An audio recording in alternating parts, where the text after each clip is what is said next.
When we started our first accelerator program, and it was the first in the country, this was back in 2011, we started with a format where we used to give mentors to each and every startup.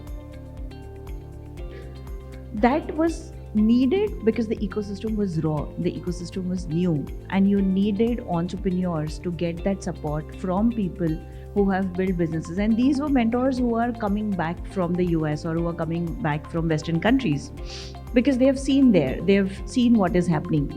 In between, there was a phase where the Indian ecosystem had gone through the development. Now we are going back again, and that's where I think you need that mentoring support for entrepreneurs to build their businesses. To give you an example, programs like ours, we currently run a residential program at Gift IFI Edge. We have three different categories of mentors that we have given or provided to our startups. One is an anchor mentor who's like a buddy who works with you for the entire journey of the program. Every week, the mentor sits with you and helps you build their business. Second category is subject matter experts. Someone who understands the subject comes and supports you.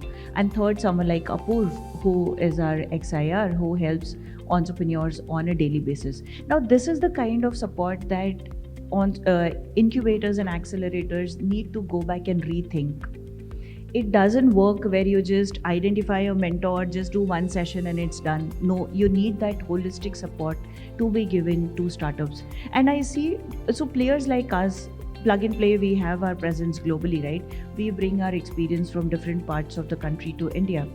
But India also has so many such incubators and accelerators who have that experience.